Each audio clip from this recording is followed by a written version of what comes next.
백송주 아닙니다. 저기 배영주 증인께 오래전 일이지만 좀 몇 가지 여쭙겠습니다. 지금은 군사법원이라고 되어 있지만은 그 시절에는 군법회의였습니다. 그래서 기억하시겠지만은 그 엄중한 시대에 재판부 보게 되면 재판장은 영관급 일반 장교고 또 심판관도 일반 장교고 이제 법무사라고 부르는 법무장교가 이제 후보자 후보자가 딱 한 사람이죠. 또 증인께서는 그 당시 검찰관도 잘 기억하십니까? 군 검찰관. 다 못합니다. 다 못하죠. 그 당시 기억하시기에는 증인한테 가장 무섭게 했던 사람은 검찰관이죠. 아무래도. 검찰관보던 처음에 상무대에 가가지고 물론 조사관들이 조사관들이 누군지 모르겠어요. 그러지만은 그분들이 제일 저녁에 시침 다 된 뒤에 부르면은 그때 작업을 한다고 옆에서 그래요. 그때 이제 제일 괴롭죠. 물론 그런 장교가 있고 제가 여쭙는 것은 재판장에서 말씀입니다. 검찰관이 제일 아마 좀 그랬겠죠. 그리고 제 기억에 저도 이제 군 했으니까 알지만은 군법회의 때 보면은 피고인한테 그래도 따스하게 대하는 사람이 법무사입니다. 왜냐하면 변호사 사법시험 붙었고 법무장교니까. 저는 그래서 그 당시 증인께서 느끼기에 오히려 후보자가 좀 증인을 좀 감싸는 것 같은 부활의 그런 느낌 받지 못하셨습니까? 그때 기억으로는 잘 안 나십니까? 기억 안 나지만 그때 구형이 되니까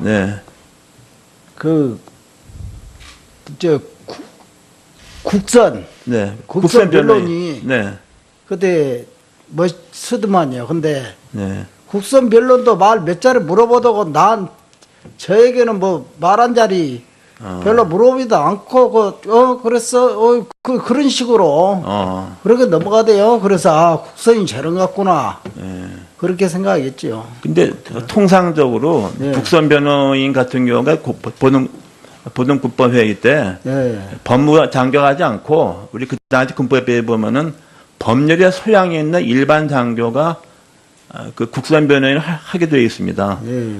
그리고 통상적인 경우 같으면은 그 법무장교, 말하자면 재판부에 있는 법무사 후보자가 그 국선 변호인을 갖다가 이렇게 좀 잘 이렇게 소통을 해서 그 피고인을 보호하려고 그럽니다.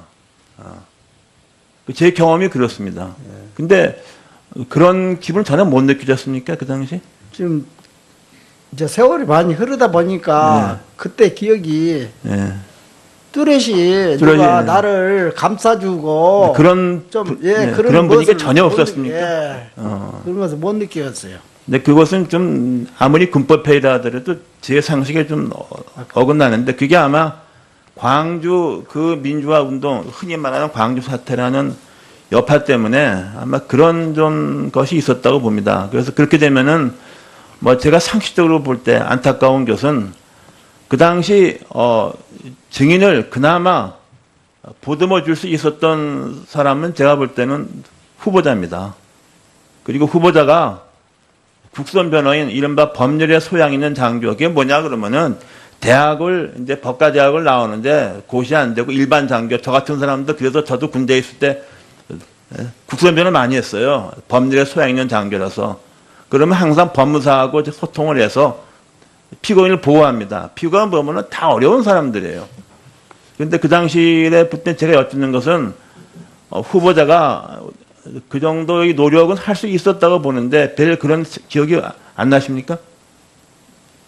다들 그냥 모든 것 이사천리로 그냥 사형 판결이 그냥 나버렸어요? 그렇게 쉽게 그냥 간단하니 말 몇 마디 물어보지도 않고 그냥 사형 판결이 나버렸어요? 그렇게 하고 이제 고등 머시기에 올라도 변호사를 샀어도 일반 변호사도 별 이야기를 해도 그게 먹혀 들어가고 어쩌고 그러더라. 네, 그러니까 그렇게 되면 그 당시는 이제 말하자면은 뭐 통상적인 평상시가 아니고 굉장한 비상시였기 때문에 뭐 계엄하고 특히 그 상황에서 그랬다고 보는데, 그렇다 하더라도 저는 그런 상황에서 제 상식에 의하면은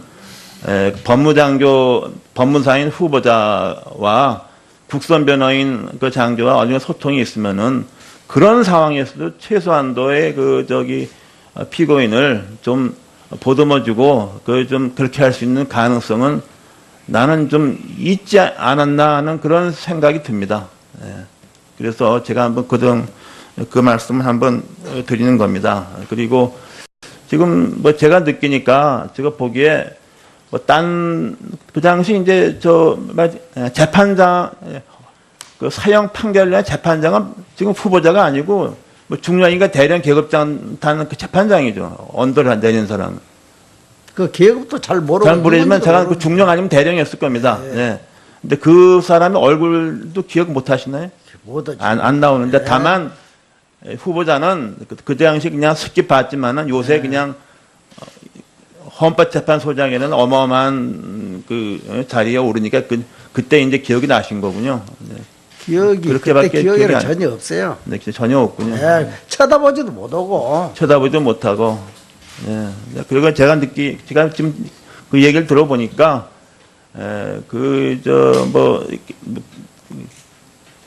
통상적인 군법회의에서도 그렇게 하지는 않습니다. 그렇게 되면 지금 뭐 후보자가 듣기는 어떻게 될지 모르지만은, 그런 상황이라도 할 것 같으면은, 그런 상황이라도 좀 후보자가 조금이라도 좀 노력을 했으면은, 우리 증인 같은 분 억울한 상황을 그냥 조금이나 보듬어 줄 수 있는 기회가 있었다고 생각되는데, 제가 지금 증인 얘기 들어보면,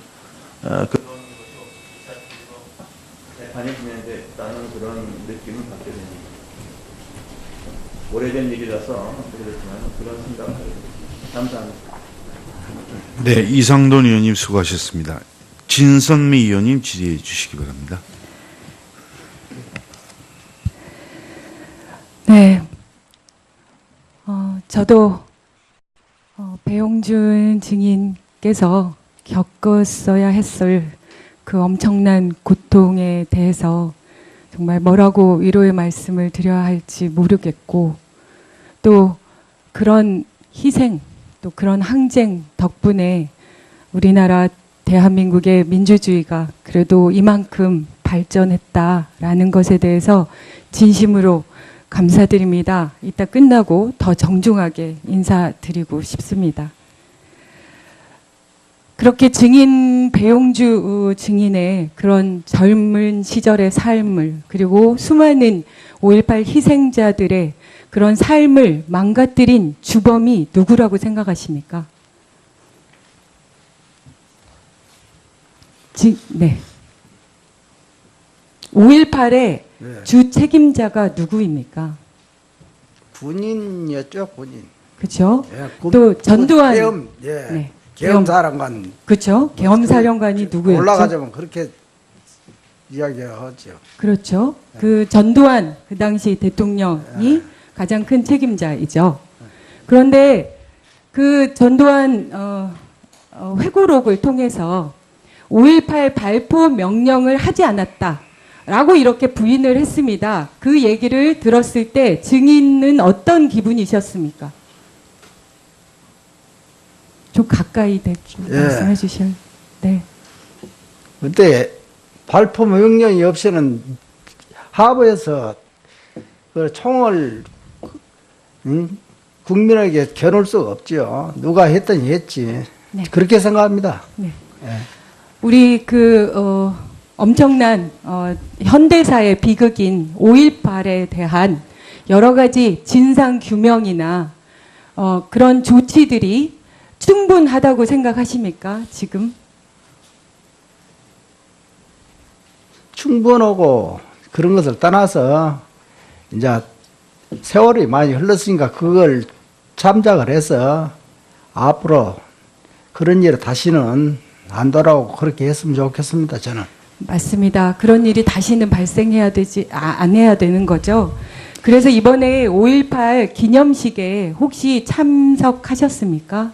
예, 늦어가지고 참석은 했습니다만은 뒤에 서 있다가 그냥 왔습니다. 네. 예.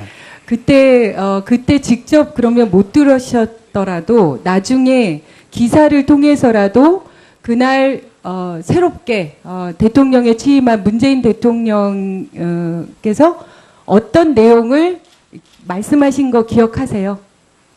들어보셨습니까? 나중에 기사로라도 확인하셨습니까? 그때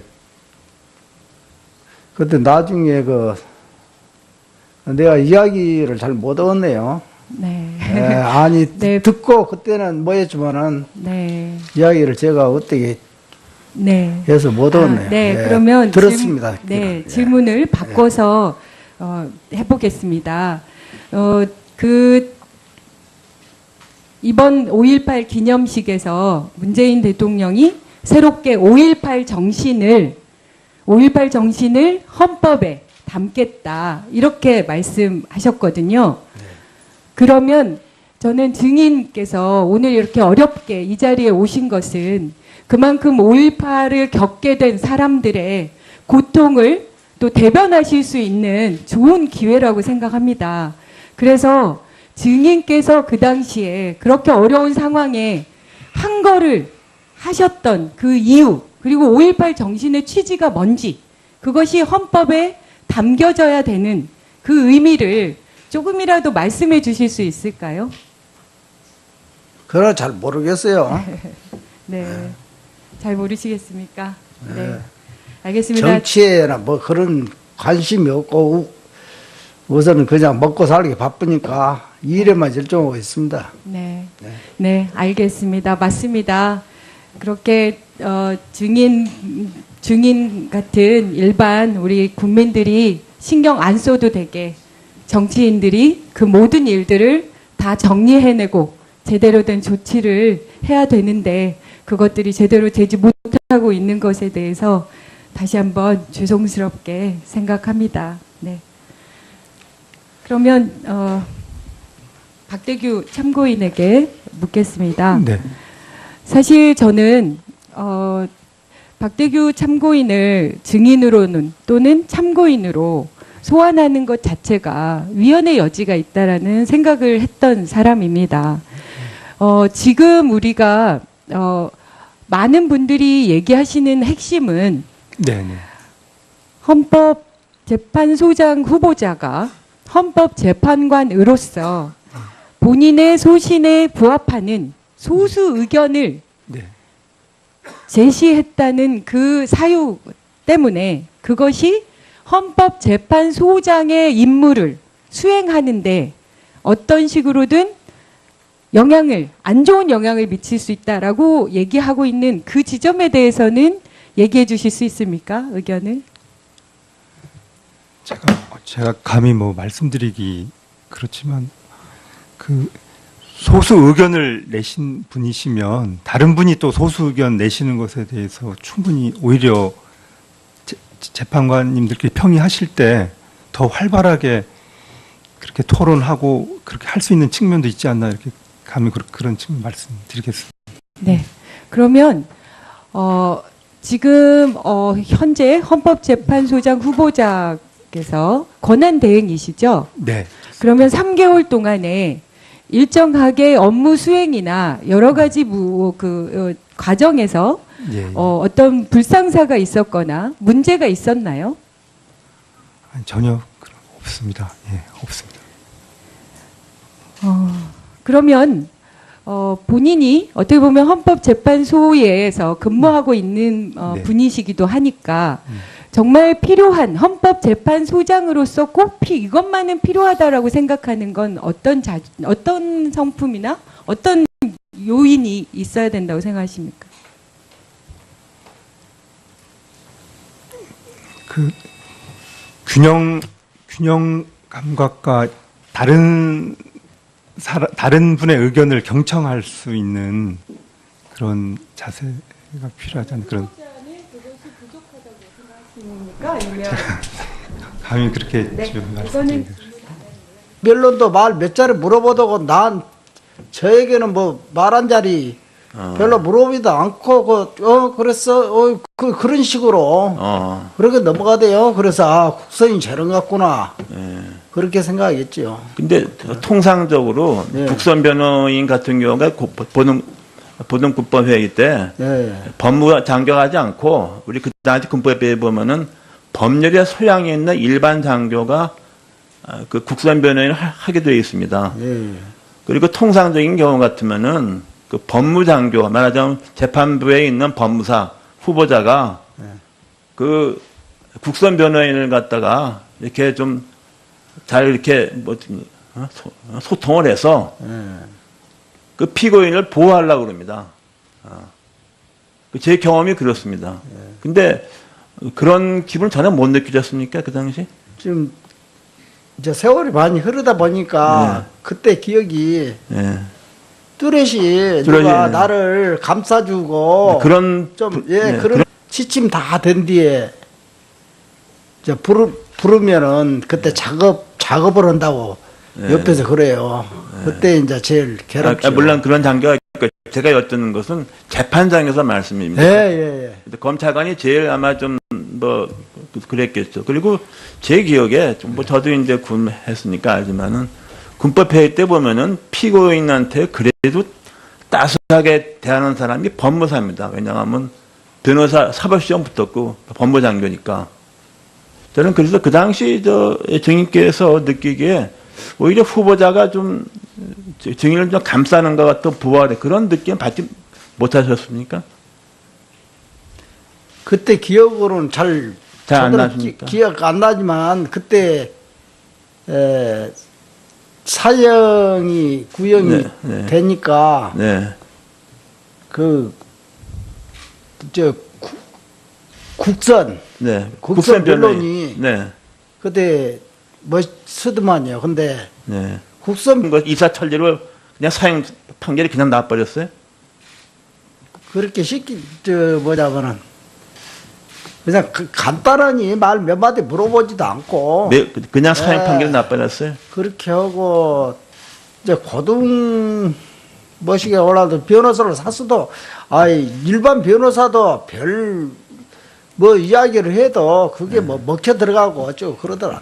네, 그러니까 그렇게 되면 그 당시는 이제 말하자면은 뭐 통상적인 평상시가 아니고 굉장한 비상시였기 때문에 뭐 계엄하고 특히 그 상황에서 그랬다고 보는데 그렇다 하더라도 저는 그런 상황에서 제 상식에 의하면은 법무사인 후보자와 국선 변호인 그 장교와 어느 정도 소통이 있으면은 그런 상황에서도 최소한도의 피고인을 좀 보듬어주고 좀 그렇게 할 수 있는 가능성은 나는 좀 있지 않았나 하는 그런 생각이 듭니다. 그래서 제가 한번 그 말씀을 한번 백성주 아닙니다. 배영주 증인께 오래전 일이지만 좀 몇 가지 여쭙겠습니다. 지금은 군사법원이라고 되어 있지만은 그 시절에는 군법회의였습니다. 그래서 기억하시겠지만은 그 엄중한 시대에 재판부 보게 되면 재판장은 영관급 일반 장교고 또 심판관도 일반 장교고 이제 법무사라고 부르는 법무장교가 이제 후보자 후보자가 딱 한 사람이죠. 또 증인께서는 그 당시 검찰관도 잘 기억하십니까? 군 검찰관. 다 못합니다. 다 못하죠. 그 당시 기억하시기에는 증인한테 가장 무섭게 했던 사람은 검찰관이죠. 아무래도. 검찰관보다 처음에 상무대에 가가지고 물론 조사관들이 그렇죠. 누구인지 모르겠어요. 그러지만은 그분들이 제일 저녁에 그런 분위기가 전혀 없었습니까? 그런 것을 못 느꼈어요. 근데 그것은 좀 아무리 군법회의라 하더라도 제 상식에 좀 어긋나는데 그게 아마 광주 그 민주화 운동 흔히 말하는 광주 사태라는 여파 때문에 아마 그런 좀 것이 있었다고 봅니다. 그래서 그렇게 되면은 제가 상식적으로 볼 때 안타까운 것은 그 당시 증인을 그나마 보듬어 줄 수 있었던 사람은 제가 볼 때는 후보자입니다. 그리고 후보자가 국선 변호인 이른바 법률에 소양 있는 장교. 그게 뭐냐 그러면은 대학을 이제 법과대학을 나오는데 고시 안 되고 일반 장교 저 같은 사람도 그래서 저도 군대에 있을 때 국선 변호 많이 했어요. 법률에 소양 있는 장교라서. 그러면 항상 법무사하고 이제 소통을 해서 피고인을 보호합니다. 피고인 보면은 다 어려운 사람들이에요. 그런데 그 당시에 그때 제가 여쭙는 것은 후보자가 그 정도의 노력은 할 수 있었다고 보는데 별 그런 기억이 안 나십니까? 네, 다들 그냥 모든